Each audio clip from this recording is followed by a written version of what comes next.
महाराष्ट्राच्या राजकारणातील सध्याची सर्वात मोठी अपडेट. विधान परिषदेच्या 17 जागांसाठी महायुतीच्या जागा वाटपाचा तिढा अखेर सुटला आहे. कोणाला किती जागा मिळाल्या आणि हा नवा फॉर्म्युला काय आहे हे आज आपण समजून घेऊयात.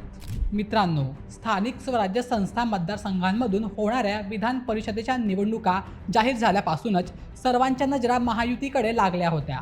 दिल्ली आणि मुंबईच्या फेऱ्यानंतर आता अंतिम आकडा समोर आला आहे. तर ऐका, या एकूण 17 जागांपैकी भाजप तब्बल 11 जागांवर निवडणूक लढवणार आहे.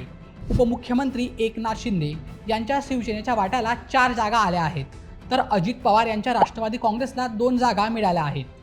आता तुम्हाला वाटत असेल की भाजपला जास्त जागा का? तर स्थानिक स्वराज्य संस्थांमधील संख्याबळ आणि ताकद पाहूनच हा निर्णय घेण्यात आला आहे. आधी काही जागांवरून पेच निर्माण झाला होता. विशेषतः उत्तर महाराष्ट्र आणि मराठवाड्यातल्या काही जागांवरून चर्चा लांबली होती. पण आता केंद्रातल्या आणि राज्यातल्या मोठ्या नेत्यांनी एकत्र बसून हा विन विन फॉर्म्युला फिक्स केला आहे, जेणेकरून महायुतीमध्ये कोणतीही नाराजी राहणार नाही.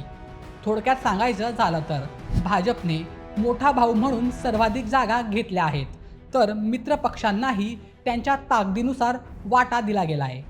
आगामी काळात या निवडणुकांचे निकाल राज्याच्या राजकारणाची दिशा ठरवतील. तुम्हाला काय वाटतं? या फॉर्म्युल्यामुळे महायुतीला फायदा होईल का? कमेंटमध्ये नक्की सांगा.